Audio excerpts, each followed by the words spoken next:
तो जो आज की क्लास है, इस क्लास में क्लास 7th की एनसीईआरटी जो कि जियोग्राफी की है। जियोग्राफी मतलब इसको हिंदी में भूगोल बोलते हैं। तो इस भूगोल की पुस्तक में जो कि क्लास 7th की है, इसमें इसका जो अगला अध्याय है वो वायु के नाम से है। तो हम इस अध्याय में वायु और उसकी महत्ता, जो कि बहुत ज़्यादा महत्वपूर्ण है, इसको जानना और समझना, तो हम इसके बारे में मैं आज की क्लास में बताऊंगी। तो स्टार्ट करते हैं क्लास को। तो जो वायु है, वायु नहीं, जो हमारी पृथ्वी है जिस पर हम रहते हैं, जो कि एक ग्रह है। तो जो हमारी पृथ्वी ग्रह है, जो हमारी ग्रह पृथ्वी है जिस पर हम रहते हैं, यह जो है चारों ओर से वायु की घनी चादरों से जो है घिरी हुई है। और ये चारों तरफ से घिरी हुई घनी चादरों को ही हम वायुमंडल के नाम से जानते हैं। तो जो वायुमंडल है, यह किसी भी जीव को जीवित रहने के लिए उसको वायुमंडल पर निर्भर रहना पड़ता है। ऐसा क्यों है? क्योंकि ऐसा इसलिए है क्योंकि जो वायुमंडल है ये हमें सांस लेने के लिए एक स्वच्छ वायु प्रदान करता है, जिससे कि हम सांस ले पाते हैं। और यह सूर्य से आने वाली कुछ हानिकारक किरणें, जो कि पराबैंगनी किरणें होती हैं, जो कि हानिकारक होती हैं, उनसे भी वायुमंडल हमारी रक्षा करता है। तो इसीलिए जो है वायुमंडल पर जो है किसी भी मनुष्य को जीवित रहने के लिए, मनुष्य हो या पशु हो, उसको जीवित रहने के लिए वायुमंडल पर निर्भर रहना पड़ता है। और यह जो है सूर्य से आने वाली जो हानिकारक किरणें होती हैं, इनसे तो हमारी रक्षा करती ही है। और यह अगर ऐसा होता कि अगर वायुमंडल नहीं होता तो क्या होता? तो अगर वायुमंडल नहीं होता तो हम दिन के समय सूर्य की ऊर्जा यानी सूर्य की गर्मी से हम तप के मर जाते। और रात के समय हम ठंड से बर्फ़ से जम जाते अगर वायुमंडल नहीं होता तो। क्योंकि वायुमंडल सूर्य की जो हानिकारक किरणें होती हैं और सूर्य की जो उष्मा होती है, उससे हमारी रक्षा करती हैं और एक हमें स्वच्छ वायु प्रदान करती है, जिससे हम सांस ले पाते हैं और जीवित रह पाते हैं। तो इसीलिए जो है वायुमंडल की भूमिका जो होती है वो काफ़ी महत्वपूर्ण हो जाती है। इसको जानना काफ़ी महत्वपूर्ण हो जाता है। तो सबसे पहले जानने की कोशिश करते हैं वायुमंडल के संगठन के बारे में, कि वायुमंडल में क्या क्या मौजूद है। तो हमारा जो वायुमंडल है,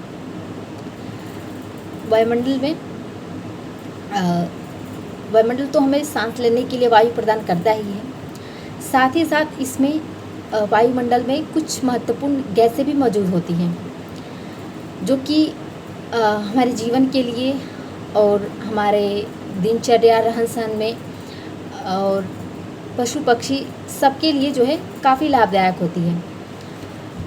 तो इसमें जो है कुछ महत्वपूर्ण गैसें, जैसे कि कुछ महत्वपूर्ण गैसों में oxygen, nitrogen, carbon dioxide, argon, helium, hydrogen, ये सब जो हैं इसमें पाए जाते हैं। यहाँ तक कि ओजोन भी। तो ये जो गैसें हैं, इनकी जो मात्रा है वायुमंडल में, वो अलग अलग है।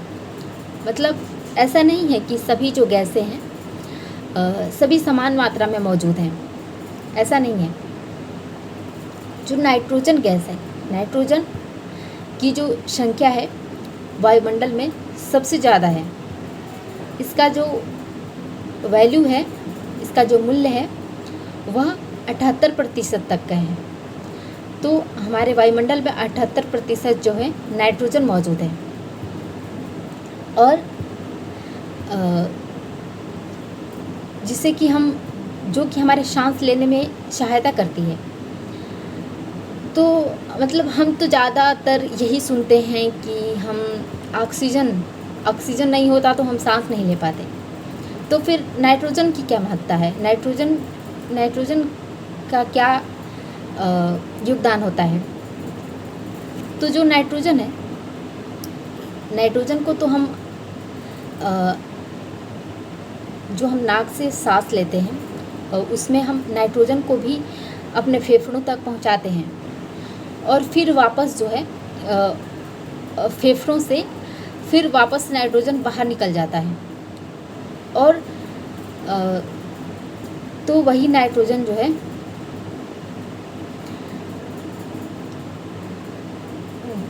जो कि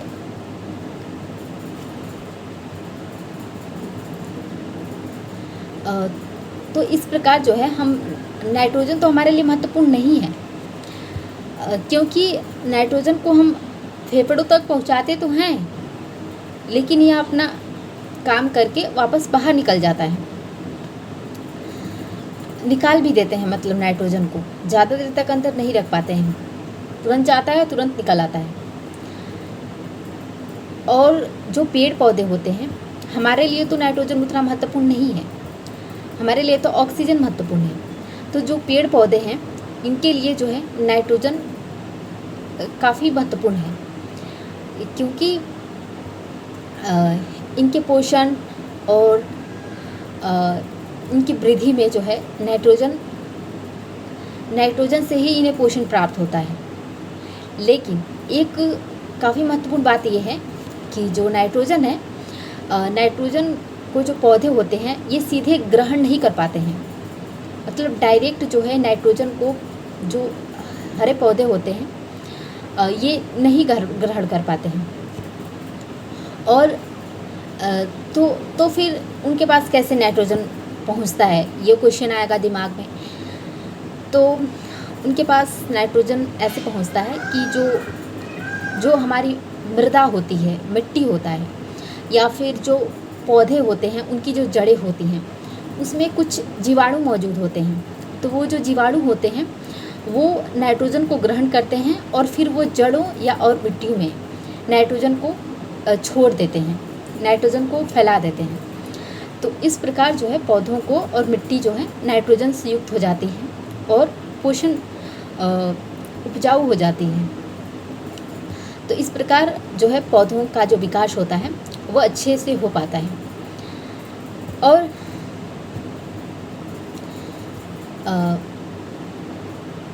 हमने तो नाइट्रोजन के बारे में जाना, अब ऑक्सीजन के बारे में जानते हैं। जो ऑक्सीजन है, ऑक्सीजन की जो मात्रा है वायुमंडल में वो 21% है, जो कि गैसों के मामलों में दूसरे स्थान पर आता है। सबसे अधिक नाइट्रोजन, उसके बाद ऑक्सीजन। तो जो ऑक्सीजन है यह मनुष्य और पशु इन दोनों को जो है सांस लेने के लिए वो जो है ऑक्सीजन को ग्रहण करते हैं। सांस जो लेते हैं तो वो ऑक्सीजन को लेते हैं, सांस के रूप में ऑक्सीजन अंदर लेते हैं। और जो हरे पादप होते हैं, पौधे होते हैं, वो उनमें जो है प्रकाश संश्लेषण की क्रिया होती है और वो जो है प्रकाश संश्लेषण की क्रिया द्वारा ऑक्सीजन को उत्पन्न करते हैं और कार्बन डाइऑक्साइड को अपने अंदर ग्रहण करते हैं। तो इस प्रकार जो है ऐसे भी जो है ऑक्सीजन की जो मात्रा होती है वायुमंडल में उसमें समानता बनी रहती है, क्योंकि जो मनुष्य द्वारा कार्बन डाइऑक्साइड छोड़ा जाता है उसको जो हरे पादप होते हैं वो प्रकाश संश्लेषण की क्रिया द्वारा उसको अपने अंदर ग्रहण करते हैं और ऑक्सीजन उत्पन्न करते हैं। तो इस प्रकार ये जो प्रक्रिया होती है ये चलती रहती है। और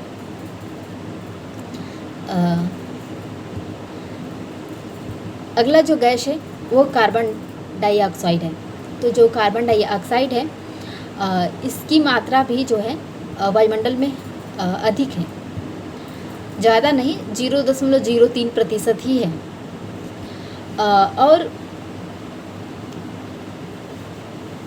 और जो हरे पादप होते हैं वे भोजन के रूप में ही अपने भोजन के रूप में कार्बन डाइऑक्साइड को लेते हैं अपने अंदर और ऑक्सीजन को वापस देते हैं। और जो मनुष्य और जो पशु होते हैं ये कार्बन डाइऑक्साइड को निकालते हैं और ऑक्सीजन को ग्रहण करते हैं। और इस प्रकार जो है पादपों द्वारा ऑक्सीजन का छोड़ा जाना और मनुष्य द्वारा कार्बन डाइऑक्साइड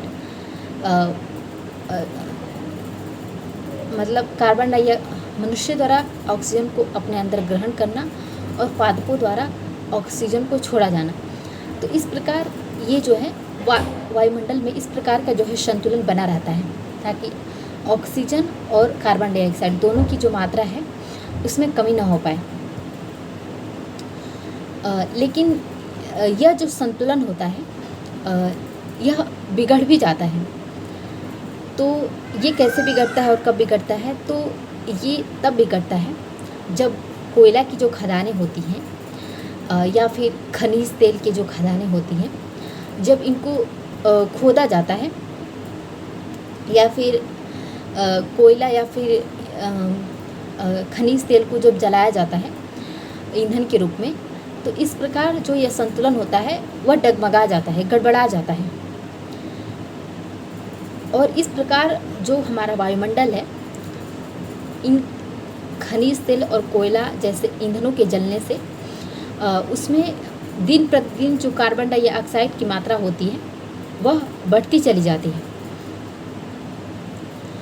और इस प्रकार जो कार्बन डाइऑक्साइड की जो मात्रा बढ़ती जाती है इससे हमारा मौसम और जलवायु दोनों प्रभावित होता है।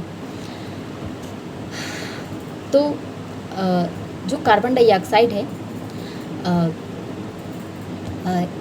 यह और कार्बन डाइऑक्साइड के बारे में और भी एक तथ्य है जिसके बारे में हमें जानना चाहिए। तो जो कार्बन डाइऑक्साइड है यह जो पृथ्वी से ऊष्मा निकलती है इसको रोक देता है। कार्बन डाइऑक्साइड पृथ्वी से जो ऊष्मा निकलती है उसको रोक कर उसको फैला देता है और इस प्रकार जो पृथ्वी होती है वह गर्म हो जाती है। पृथ्वी की जो टेम्परेचर होता है, तापमान होता है, वह गर्म हो जाता है और जो है और इस प्रकार जो कार्बन डाइऑक्साइड है वो ग्रीन हाउस प्रभाव पैदा करता है। इसलिए हम इसको जो है ग्रीन हाउस गैस के रूप में भी जानते हैं। और जो कार्बन डाइऑक्साइड है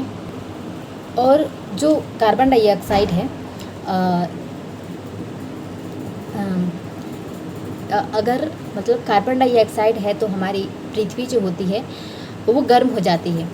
लेकिन अगर कार्बन डाइऑक्साइड नहीं रहेगा तो हमारी पृथ्वी ठंडी हो जाएगी, जो कि वो भी नुकसानदेह है। और जब खनिज तेल और कोयले जैसे ईंधनों के जलने से जब हमारी पृथ्वी पर कार्बन डाइऑक्साइड की मात्रा अधिक हो जाती है तो हमारी पृथ्वी अधिक गर्म हो जाती है, जिससे कि भूमंडलीय तापन होता है, ग्लोबल वार्मिंग होता है, जिससे हमारी पृथ्वी तप्त हो जाती है, गर्म हो जाती है। और पृथ्वी के गर्म होने से जो बर्फीली जो जगह होती है, पृथ्वी के जो ध्रुवों का जो भाग होता है उसमें जो बर्फ़ होते हैं वो पृथ्वी के तापन से, भूमंडलीय तापन से, ग्लोबल वार्मिंग से वो पिघलने लगते हैं और उनके पिघलने से जो महासागर होते हैं उनमें जल की मात्रा जो होती है वो बढ़ जाती है। जो बर्फ़ पिघलते हैं तो वो पानी बन जाता है, जो पानी होता है वो पिघल के आके महासागरों में समाहित हो जाता है। तो इससे महासागरों का जो जल की मात्रा होती है वो बढ़ जाती है और जो तट होते हैं उन पर बाढ़ आ जाते हैं और तट जो है जलमग्न हो जाते हैं। जो आसपास के तटीय एरिया होता है वो डूब जाता है, जैसे कि तमिलनाडु के कुछ भाग और ऐसे जो है कुछ तट हैं जो कि डूब चुके हैं ग्लोबल वार्मिंग से। और जो है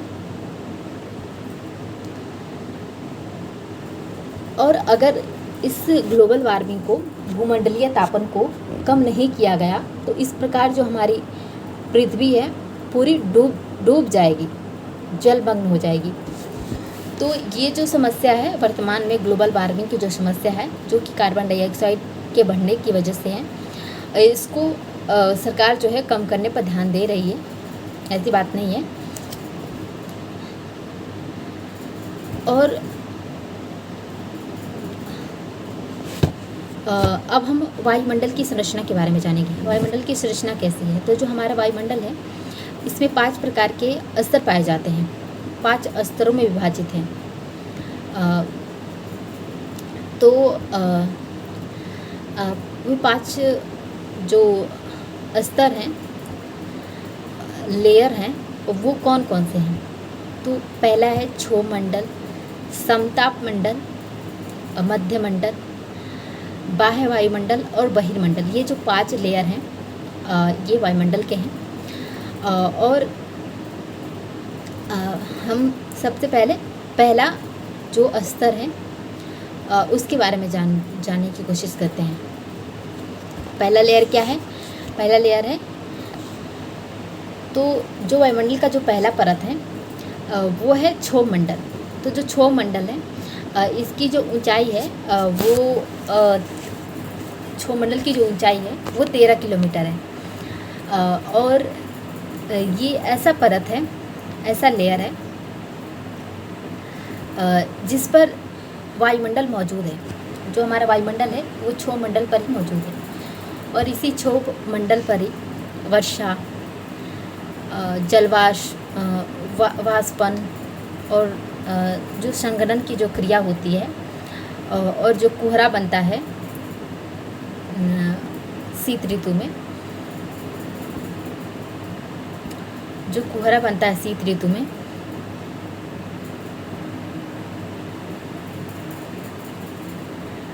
तो इससे जो है ये सब जो क्रियाएं होती हैं ये क्षोभमंडल पर ही होती हैं। तो ये रहा क्षोभमंडल। अब अगला जो परत है वो समताप मंडल है। जो समताप मंडल है इसकी जो ऊंचाई है वो 50 किलोमीटर तक है और यह जो है क्षोभमंडल के बाद का जो परत है, क्षोभमंडल के बाद का परत जो है समताप मंडल है। और जो ये परत है बादलों और जो मौसम संबंधी जो घटनाएं होती हैं, जो कि कोहरा पड़ना और ये सब जो लू वगैरह गर्मियों में चलते, मतलब जो भी मौसम संबंधी घटनाएं, इन सब से जो समताप मंडल है ये मुक्त होता है। और जो समताप मंडल है इसमें जो है एक परत होती है। समताप मंडल में भी इस पे जो है ओजोन परत होता है। जो ओजोन परत है यह सूर्य से आने वाली जो पराबैंगनी किरणें होती हैं जो कि हमारे लिए काफ़ी हानिकारक हैं, उनको जो है पृथ्वी पे आने से रोकता है। तो जो ओजोन परत है जो कि समताप मंडल में है, मौजूद है, अगर ये नहीं रहा तो जो सूर्य की जो पराबैंगनी किरणें होती हैं वो पृथ्वी पर आकर हमारी त्वचा को जो है हानि पहुंचा सकती हैं। और जो समताप मंडल है इस पर जो है जो हवाई जहाज़ होती है इसी मंडल में उड़ाई जाती है, समताप मंडल में ही। और इस प्रकार हमने समताप मंडल के बारे में जाना। जो अगला जो परत है मध्य मंडल है। जो मध्य मंडल है इसकी जो ऊंचाई है वो 80 किलोमीटर तक है। तो जो मध्य मंडल है इसमें मध्य मंडल में जब ऊंचाई बढ़ती है तो जो तापमान होता है वो भी जो है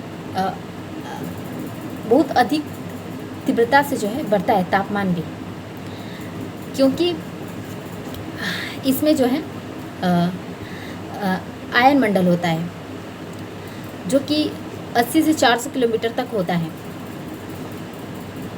और मध्य मंडल ही एक ऐसा परत है जिसमें रेडियो संचार का जो उपयोग किया जाता है, और रेडियो संचार के माध्यम से रेडियो तरंगें जो होती हैं, रेडियो तरंगों को परिवर्तित करके वापस पृथ्वी पर भेजा जाता है। जो अगला परत है वो है बहिर्मंडल। जो बहिर्मंडल है यह वायुमंडल का सबसे बाहरी परत होता है, और इसलिए हम इसको बहिर्मंडल के नाम से भी जानते हैं। और जो कि कुछ हल्की गैसें हैं जैसे कि हीलियम और हाइड्रोजन है, ये जो है इसी जो परत में है, बहिर्मंडल में ही रहती हैं, और यहाँ से जो है ये अंतरिक्ष में घूमती रहती हैं, हाइड्रोजन और हीलियम।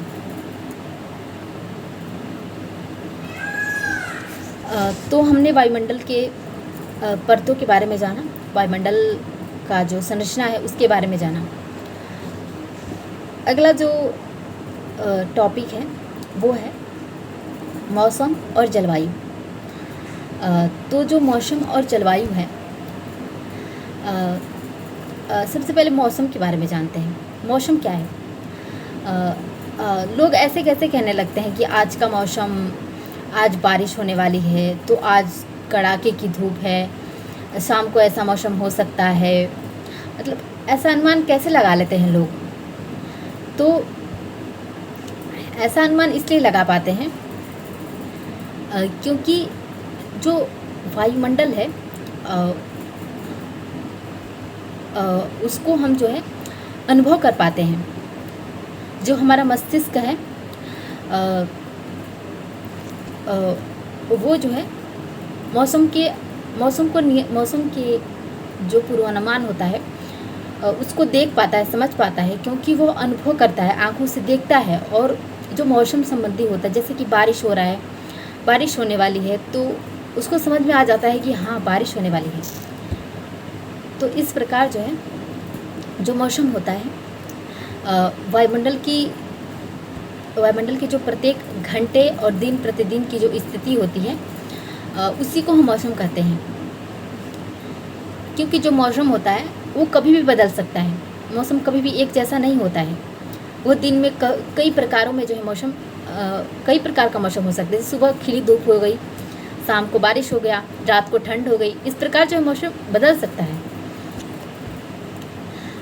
तो इस प्रकार जो है कभी मौसम खूब सुहावना हो जाता है, ठंडी हवाएं बहती हैं, तो इस प्रकार हमारा मन करता है कि कहीं बाहर घूमने का प्लान बनाएं। और जब मौसम चिड़चिड़ा सा, खूब खिली धूप रहती है, कड़ाके की धूप रहती है, और जो है मौसम में आर्द्रता होता है, हमारे मतलब हमारे पसीने नहीं सूख पाते हैं, तो इस प्रकार जो हमारे मन में मन विचलित सा हो जाता है। तो इस प्रकार जो मौसम का हम पूर्वानुमान लगा पाते हैं। और जो जलवायु होता है ये कोई घंटे और दिन प्रतिदिन नहीं बदलता है। जलवायु जो है किसी दीर्घकाल तक, किसी वर्ष या फिर बहुत लंबे समय का जो अनुमान होता है,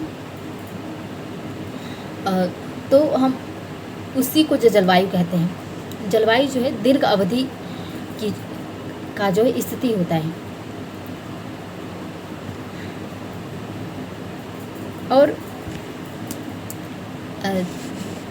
इसमें आता है तापमान। तो जो तापमान है, तापमान क्या है? तो हम जो है तो जो तापमान है, तापमान क्या है? तापमान जो है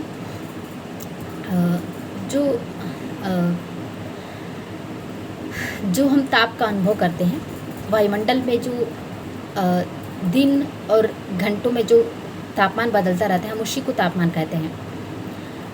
और जो तापमान होता है यह कोई मतलब यह दिन और घंटों में नहीं बदलता है, दिन प्रतिदिन और घंटों में नहीं बदलता है। तापमान जो है ऋतुओं के अनुसार भी बदलता रहता है। जैसे कि शीत ऋतु जब आती है तो हम जो तापमान होता है वो काफ़ी गिर जाता है, और जो जब ग्रीष्म ऋतु आती है तो हमारा जो तापमान होता है पृथ्वी का, वो पृथ्वी का नहीं कुछ भागों का, जैसे कि उत्तरी जो गोलार्ध का जो हिस्सा होता है उसमें जो है तापमान बढ़ जाता है। मतलब अलग अलग जगहों पर अलग अलग समय में ऋतुएं बदलती रहती हैं। हर जगह ऋतुएं एक पृथ्वी पर हर जगह ऋतुएं एक जैसी नहीं रहती हैं। तो मेरा कहने का मतलब ये है। तो जो तापमान है इसमें जो है इसमें तापमान में संघनन की क्रिया होती है, वर्षा होता है, जल वाष्पन होती है। ये सब जो क्रियाएं होती हैं वो तापमान के द्वारा ही होती हैं। तो अगला जो है वायुदाब। वायुदाब क्या है? जो वायुदाब है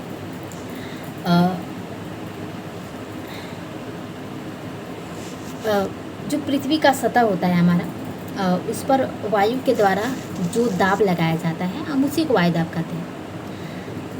तो जो पृथ्वी पर जो वायु होता है, जो ठंडी वायु होती है, ठंडी हवाएं होती हैं, वो भारी होती हैं, वजन उसमें वजन होता है। और जो गर्म हवाएं होती हैं वो हल्की होती हैं। तो जो गर्म हवाएं होती हैं वो हल्की होने की वजह से ऊपर उठ जाती हैं, और जो ठंडी हवाएं होती हैं उसमें वजन और भारी होने की वजह से वो जो है वायुमंडल में ही मौजूद रहती हैं। तो इस प्रकार जो है ये जो प्रक्रिया होती है ये चलती रहती है। और जो वायुदाब होता है, जहाँ कम तापमान होता है, कम तापमान वाले क्षेत्रों में जो वायु होती है वो ठंडी होती है, और जो जहाँ अधिक तापमान होता है वहाँ जो वायु होती है गर्म होती है। तो इस प्रकार जो है ऐसा जो है तापमान में परिवर्तन हमें देखने को मिलता है, जिससे कि वायु का जो वायुदाब होता है वो बदलता रहता है। और जो पवन क्या है? पवन वो है उच्च दाब क्षेत्र से निम्न दाब क्षेत्र की ओर जो वायु का जो प्रवाह होता है हम उसी को पवन कहते हैं। जो हमारी वायु होती है वह उच्च दाब क्षेत्र से निम्न दाब क्षेत्र की ओर बहती है। उच्च दाब क्षेत्र कहने का मतलब है कि उच्च दाब क्षेत्र वो है जहाँ तापमान अधिक होता है, वहाँ वायु अधिक होती है, और वहाँ वायुदाब भी अधिक होता है, तो वहाँ उच्च वायुदाब हो गया। और ऐसे ही इसका अपोजिट निम्न वायुदाब हो गया। तो इस प्रकार हमारा जो वायु होता है वो उच्च दाब क्षेत्र से निम्न दाब क्षेत्र की ओर गतिमान होता है, हम इसी को पवन कहते हैं। और जो पवन होती है हम हवा को देख तो नहीं पाते हैं, लेकिन हम उसको समझ पाते हैं कि हाँ ऐसा कैसे, क्योंकि जब हमारे कपड़े हवा के द्वारा हिलने लगते हैं, कभी कभार तूफान आ जाता है तो हवा जो है पेड़ को गिरा देता है। तो ये सब जो घटनाएं होती हैं इससे हम पवन को जो है साक्षात देख तो नहीं पाते हैं, लेकिन हमें ऐसा अनुभव हो जाता है कि ये जो है पवन ने ही ऐसा काम किया है। तो इस प्रकार जो पवन होता है यानी हवा, पवन के भी कई प्रकार होते हैं। जैसे कि एक अस्थाई पवन होता है, एक मौसमी पवन होता है, एक स्थानीय पवन होता है। तो जो अस्थाई पवन होता है ये जो है अस्थाई प्रकृति का होता है। और यह मतलब अस्थाई कहने का मतलब है कि यह एक निश्चित दिशा में बहता रहता है, इसकी दिशा चेंज नहीं होती है। यह जो है जो पूर्वी पवनें होती हैं या व्यवहारिक पवनें होती हैं, व्यापारिक जो पवनें होती हैं, मतलब पश्चिमी और जो पूर्वी पवनें होती हैं ये जो है अस्थाई पवनें हैं, क्योंकि इनकी दिशा नहीं बदलती है।